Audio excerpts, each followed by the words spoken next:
जय श्री कृष्णा, राधे राधे। आप सभी भक्तों का आपके अपने YouTube चैनल श्री कृष्ण दीवानी में हार्दिक स्वागत है।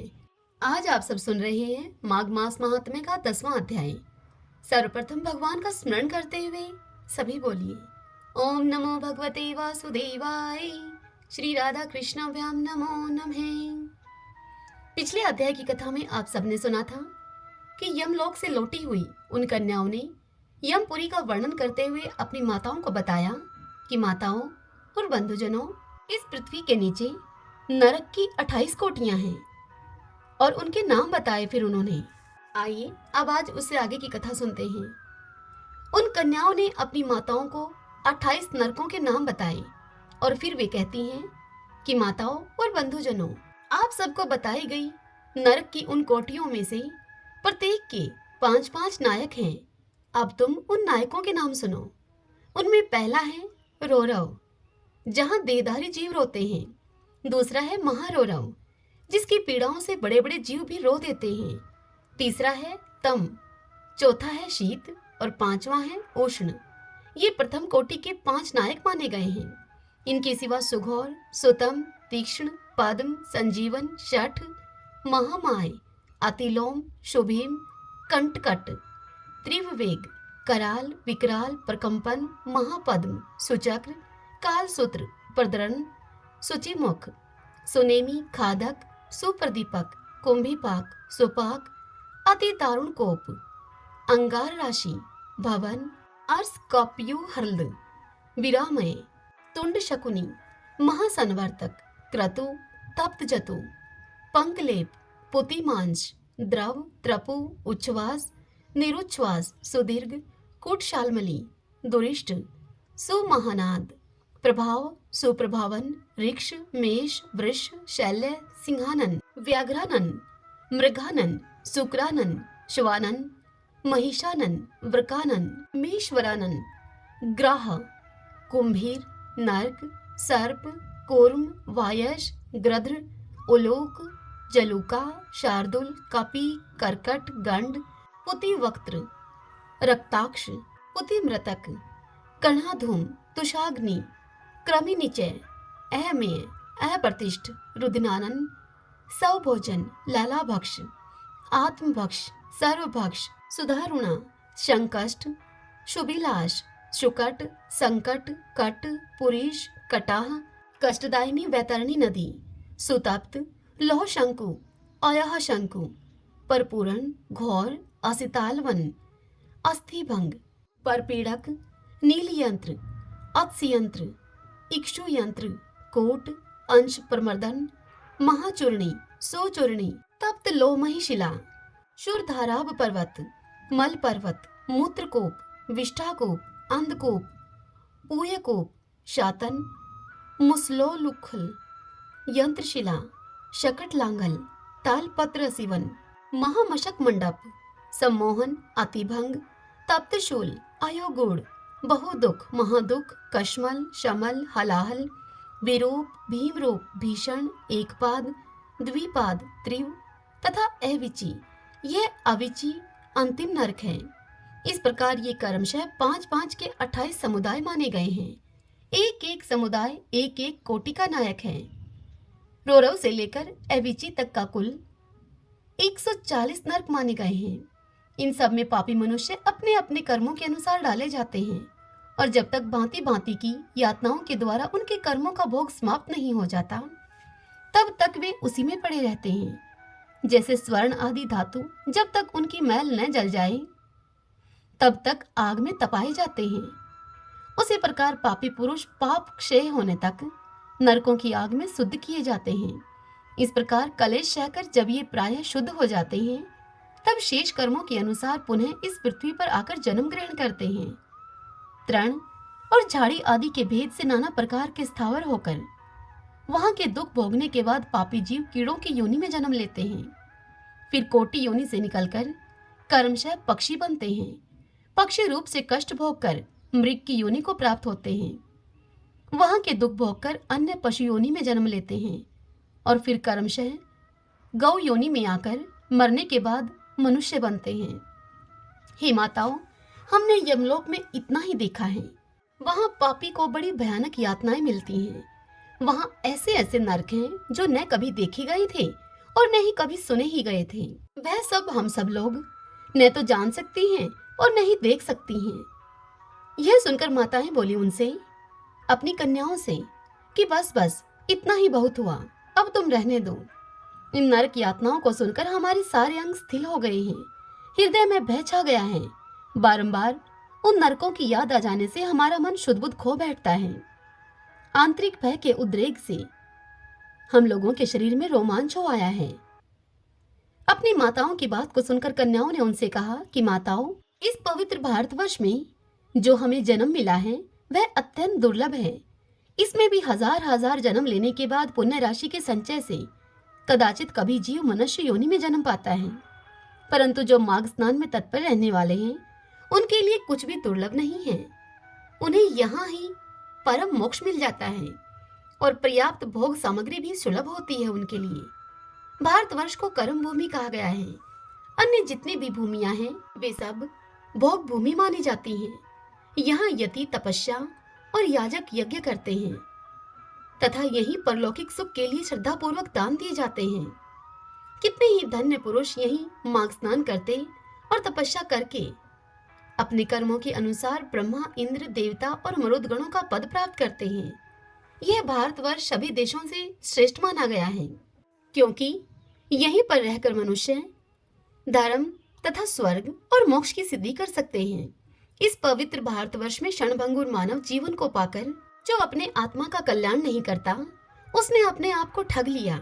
मनुष्यों में भी अत्यंत दुर्लभ ब्राह्मणता को पाकर जो अपना कल्याण नहीं करता, उससे बढ़कर मूर्ख और कौन होगा। कितने ही काल के बाद जीव अत्यंत दुर्लभ मानव जीवन को प्राप्त करता है। इसे पाकर ऐसा करना चाहिए जिससे कि कभी नरक में न जाना पड़े। देवता लोग भी यह अभिलाषा करते हैं कि हम लोग कब भारतवर्ष में जन्म लेकर माघ मास में प्रातःकाल किसी नदी या सरोवर के जल में हम गोते लगाएंगे। देवता यह गीत गाते हैं कि जो लोग देवत्व के बाद स्वर्ग और मोक्ष की प्राप्ति के मार्गभूत भारतवर्ष के भूभाग में मनुष्य जन्म धारण करते हैं वे धन्य हैं। हम नहीं जानते कि स्वर्ग की प्राप्ति कराने वाले अपने पुण्य कर्म के क्षीण होने पर किस देश में हमें पुनः देह धारण करना पड़ेगा। जो भारतवर्ष में जन्म लेकर सब इंद्रियों से युक्त हैं, किसी भी इंद्रिय से हीन नहीं है, वे ही मनुष्य धन्य हैं। अतः ही माताओं, तुम भय मत करो, तुम भय मत करो। आदर पूर्वक धर्म का तुम अनुष्ठान करो। जिनके पास दान रूपी राह खर्च होता है वे यमलोक के मार्ग में सुख से जाते हैं, अन्यथा उस पाथे रहित पथ पर जीव को कलेश भोगना पड़ता है। ऐसा जानकर मनुष्य पुण्य करे और पाप करना छोड़ दे। पुण्य से देवत्व की प्राप्ति होती है और अधम कर्म करने से नरक में गिरना पड़ता है। जो किंचित भी देवेश्वर भगवान श्री हरि की शरण में गए हैं वे भयंकर यमलोक का दर्शन कभी नहीं करते। श्रीमन नारायण नारायण हरि हरि, भजमन नारायण नारायण हरि हरि। आज आप सुन रहे हैं श्रीमद् भागवतम महापुराण से पुरु के वंश अर्थात राजा दुष्यंत और भरत के चरित्र का वर्णन। श्री शुकदेव जी राजा परीक्षित से बोले कि हे परीक्षित, अब मैं राजा पुरु के वंश का तुमसे वर्णन करूंगा। इसी वंश में तुम्हारा भी जन्म हुआ है। इसी वंश के वंशधर बहुत से राज ऋषि और ब्रह्मा ऋषि भी हुए हैं। पुरु का पुत्र हुआ जन्मेजय, जन्मेजय का प्राचीनवान, प्रची नवान का परवीर, परवीर का नमस्यु और नमस्यु का पुत्र हुआ चारुपद, चारुपद से सुधु हुआ, सुधु से बहुगौ हुआ और बहुगौ से संयाति हुआ, संयाति का पुत्र हुआ अहयाति और अहयाति से रौद्राक्ष का जन्म हुआ। हे परीक्षित, जैसे विश्वात्मा प्रधान प्राण से 10 इंद्रियां होती हैं, वैसे ही घृताची अप्सरा के गर्भ से रौद्राक्ष के 10 पुत्र हुए। ऋतेयु, कुक्षेयु, स्थंडिलेयु, कर्तेयु, जलेयु, संततेयु, धर्मेयु, सत्येयु, वर्तेयु और सबसे छोटा हुआ वनेयु। हे परीक्षित, उनमें से ऋतेयु का पुत्र रंतिभार हुआ। रंतिभार के 3 पुत्र हुए, सुमति, ध्रुव और अप्रतिरथ। अप्रतिरथ के पुत्र का नाम था कनव और कनव के पुत्र का नाम मेधातिथि हुआ। इसी मेधातिथि से प्रशकण्व आदि ब्राह्मण उत्पन्न हुए। सुमति का पुत्र रभय हुआ और इसी रभय का पुत्र था दुष्यंत। आज मैं तुम्हें राजा दुष्यंत की कथा सुना रहा हूँ। एक बार दुष्यंत वन में अपने कुछ सैनिकों के साथ शिकार खेलने के लिए गए हुए थे। उधर ही वे कणव मुनि के आश्रम पर जा पहुंचे। उस आश्रम पर देव माया के समान मनोहर एक स्त्री बैठी हुई थी। उसकी लक्ष्मी के समान अंग कांति से वह आश्रम जगमगा रहा था। उस सुंदरी को देखते ही दुष्यंत मोहित हो गए और उससे बातचीत करने लगे। उसको देखने से उनको बड़ा ही आनंद मिला। उनके मन में काम वासना जागृत हो गई। थकावट दूर करने के बाद उन्होंने बड़ी मधुर वाणी से मुस्कुराते हुए उस स्त्री से पूछा, कमल दल के समान सुंदर नेत्रों वाली हे देवी, तुम कौन हो और तुम किसकी पुत्री हो? मेरे हृदय को अपनी ओर आकर्षित करने वाली हे सुंदरी, तुम इस निर्जन वन में रहकर क्या करना चाहती हो? हे सुंदरी, मैं स्पष्ट रूप से समझ रहा हूँ कि तुम किसी क्षत्रिय की कन्या हो, क्योंकि पूर्ववंशियों का चित्त कभी अधर्म की ओर तो नहीं झुकता। दुष्यंत की इस बात को सुनकर शकुंतला ने कहा, उस स्त्री ने कहा कि आपका कहना सत्य है। मैं विश्वामित्र जी की पुत्री हूँ। मेनका अप्सरा ने मुझे इस वन में छोड़ दिया था। इस बात के साक्षी हैं मेरा पालन पोषण करने वाले महर्षि कर्णव। हे वीर शिरोमणे, मैं आपकी क्या सेवा करूं, कहिए। और फिर आगे शकुंतला ने कहा, हे कमल नयन, आप यहाँ पर बैठिए और हम जो कुछ आपका स्वागत सत्कार करें उसे आप स्वीकार कीजिए। आश्रम में कुछ तिन्नी का भात है, आपकी इच्छा हो तो वह भोजन कीजिए और जचे आपको तो यहीं पर ठहरिए। यह सुनकर दुष्यंत ने कहा कि सुंदरी, तुम कुशिक वंश में उत्पन्न हुई हो, इसलिए इस प्रकार का आतिथ्य सत्कार तुम्हारे योग्य ही है, क्योंकि राजकन्याएं स्वयं ही अपने योग्य पति को वरण कर लिया करती हैं। शकुंतला की स्वीकृति मिल जाने पर देश काल और शास्त्र की आज्ञा को जानने वाले राजा दुष्यंत ने गांधर्व विधि से धर्म के अनुसार शकुंतला के साथ विवाह कर लिया। राजऋषि दुष्यंत का वीर्य अमोघ था। रात्रि में वहां रहकर दुष्यंत ने शकुंतला का सहवास किया और दूसरे दिन सवेरे उठकर वे अपनी राजधानी में चले गए। समय आने पर शकुंतला को एक पुत्र उत्पन्न हुआ। महर्षि कर्णव ने वन में ही राजकुमार के जातकर्म आदि संस्कार विधि पूर्वक संपन्न किए। वह बालक बचपन में ही इतना बलवान था कि बड़े बड़े सिंहों को बलपूर्वक वह बांध लेता और उन सिंहों के साथ वह खेला करता। शकुंतला का वह बालक भगवान का अंश अवतार था। उसका बल विक्रम अपरिमित था। उस बालक को अपने साथ में लेकर रमणी रतन शकुंतला अपने पति के पास गई, अर्थात दुष्यंत के पास गई। राजा दुष्यंत ने जब अपनी निर्दोष पत्नी और उस पुत्र को स्वीकार नहीं किया, तब जिसका वक्त नहीं दिख रहा था और जिसे सब लोगों ने सुना, एक ऐसी आकाशवाणी वहां पर हुई।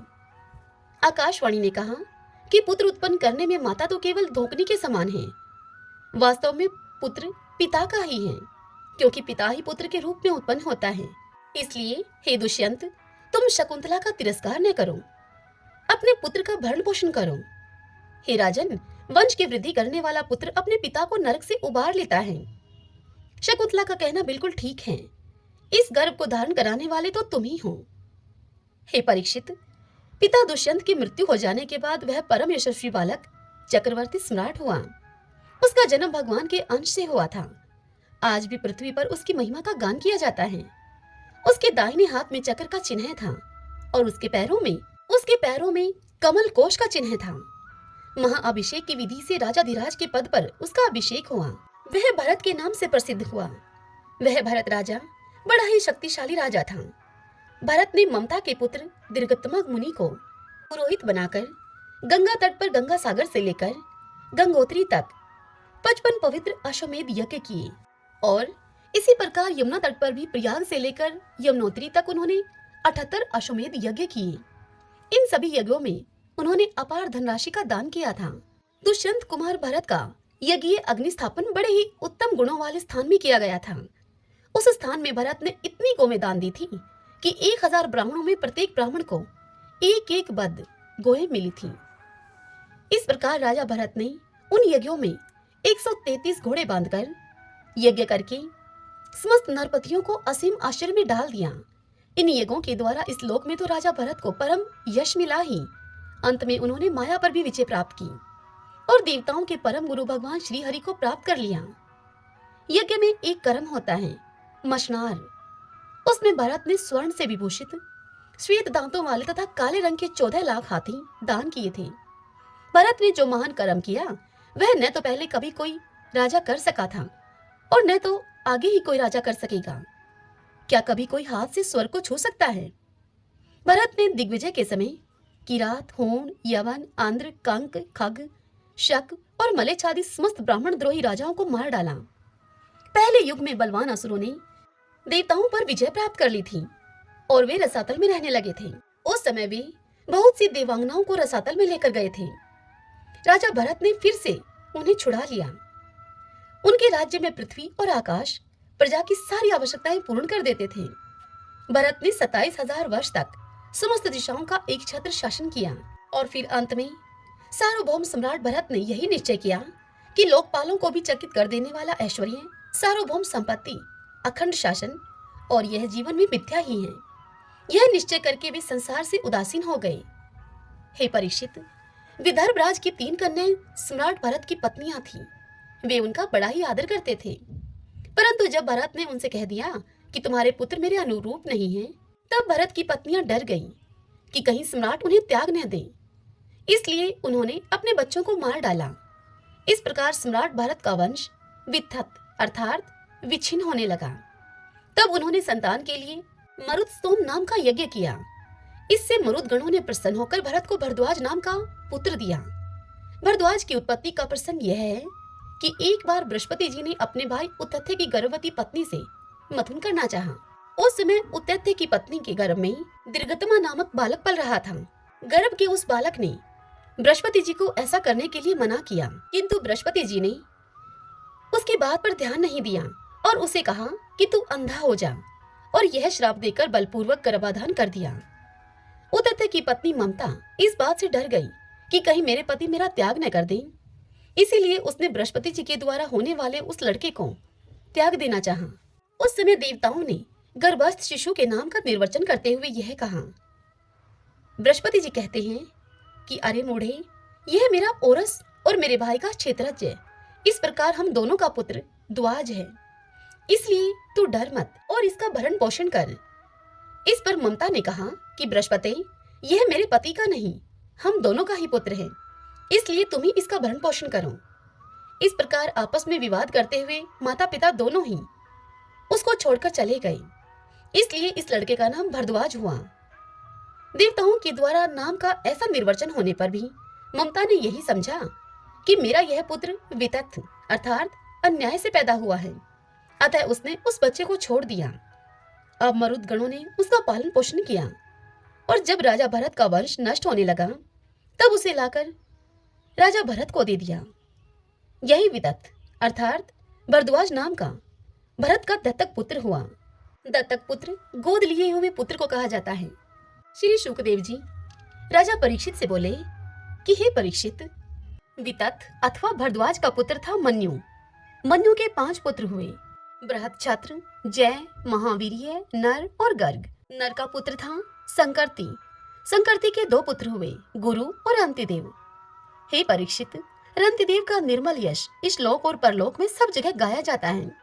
रंतिदेव आकाश के समान बिना उद्योग के ही दैववश प्राप्त वस्तु का उपभोग करते और दिनों दिन उनकी पूंजी घटती जाती। जो कुछ उनको मिल जाता उसे भी वह दे डालते और स्वयं भूखे रहते। वे संग्रह परिग्रह ममता से रहित था, बड़े ही धैर्यशाली थे और अपने कुटुंब के साथ वह दुख भोग रहे थे। एक बार तो लगातार 48 दिन तक उनके वे दिन ऐसे बीत गए कि उन्हें पानी तक पीने को न मिला। 49वें दिन प्रातःकाल ही उन्हें खीर, घी और हलवा तथा कुछ जल मिला। उनका परिवार बड़े संकट में था। उस समय भूख और प्यास के मारे वे लोग कांप रहे थे, परंतु ज्यों ही उन लोगों ने भोजन करना चाहा, त्यों ही एक ब्राह्मण अतिथि के रूप में वहां आ गया। रंतिदेव सभी में श्री भगवान के ही दर्शन करते थे, इसलिए उन्होंने बड़ी श्रद्धा से आदर पूर्वक उसी अन्न में से ब्राह्मण को भोजन करवाया। ब्राह्मण देवता भोजन करके वहां से चले गए। हे परीक्षित, अब बचे हुए अन्न को रंतिदेव ने आपस में बांट लिया और फिर भोजन करना चाहा। उसी समय एक दूसरा शूद्र अतिथि वहां पर आ गया। रंतिदेव ने भगवान का स्मरण करते हुए उस बचे हुए अन्न में से भी कुछ भाग उस शूद्र के रूप में आए हुए उस अतिथि को खिला दिया। जब शूद्र खा पीकर वहां से चला गया, तब कुत्तों को लिए हुए एक और अतिथि वहां पर आया। उस कुत्तों को लेकर आए हुए अतिथि ने रंतिदेव से कहा कि राजन, मैं और मेरे ये कुत्ते बहुत भूखे हैं, हमें कुछ खाने के लिए दीजिए। रंतिदेव ने अत्यंत आदर भाव से जो कुछ बचा हुआ था उसके पास सबका सब उसे दे दिया और भगवानमय होकर उन्होंने कुत्ते और कुत्ते के स्वामी के रूप में आए हुए भगवान को नमस्कार किया। अब केवल जल ही बच रहा था और वह भी केवल एक मनुष्य के पीने के लिए ही था। बस इतना ही बचा था। अब वह रंतिदेव राजा उस जल को आपस में परिवार के लोगों के साथ बांटकर अब पीना ही चाहते थे कि अचानक वहां पर एक चंडाल आ पहुंचा।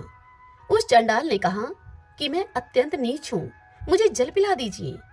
चंडाल की वह करुणापूर्ण वाणी, जिसको बोलने में भी वह चंडाल कष्ट पा रहा था, उस वाणी को सुनकर रंतिदेव दया से अत्यंत संतप्त हो उठे और ये अमृतमय वचन उनसे कहने लगे। रंतिदेव ने कहा कि मैं भगवान से 8 सिद्धियों से युक्त परम गति नहीं चाहता, और तो क्या, मैं मोक्ष की भी कामना नहीं करता।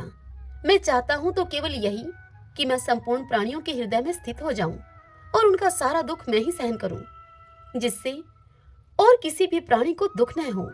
यह दीन प्राणी जल पीकर जीना चाहता था। जल दे देने से इसके जीवन की रक्षा हो गई। अब मेरी भूख प्यास की पीड़ा, शरीर की स्थिरता, दीनता, गलानी, शोक, विषाद और मोह, ये सब के सब जाते रहे। मैं तो सुखी हो गया। इस प्रकार कहकर रंतिदेव ने वह बचा हुआ जल भी उस चांडाल को दे दिया। यद्यपि जल के बिना वे स्वयं मर रहे थे, फिर भी स्वभाव के वश उनका हृदय इतना करुणापूर्ण था कि वे अपने को रोक न सके। परीक्षित, उनके धैर्य की भी कोई सीमा है क्या? ये अतिथि वास्तव में भगवान की रची हुई माया के ही विभिन्न रूप थे। परीक्षा पूरी हो जाने पर अपने भक्तों की अभिलाषा पूर्ण करने वाले त्रिभुवन स्वामी ब्रह्मा, विष्णु और महेश तीनों उनके सामने प्रकट हो गए। रंतिदेव ने उनके चरणों में नमस्कार किया। उन्हें कुछ लेना तो था नहीं। भगवान की कृपा से वे आसक्ति और स्पृहा से भी रहित हो गए था। परम प्रेम में भक्ति भाव से अपने मन को भगवान वासुदेव में तन्मय कर दिया। उनसे कुछ भी मांगा नहीं। हे परीक्षित, उन्हें भगवान के सिवा और किसी भी वस्तु की इच्छा तो थी ही नहीं। उन्होंने अपने मन को पूर्ण रूप से भगवान में लगा दिया, इसलिए त्रिगुणमयी माया जागने पर स्वप्न दृश्य के समान नष्ट हो गई। रंतिदेव के अनुयायी भी उनके संग के प्रभाव से अब योगी हो गए और सब भगवान के ही आश्रित परम भक्त उनके बन गए। श्रीमन नारायण नारायण हरि हरि, भजमन नारायण नारायण हरि हरि।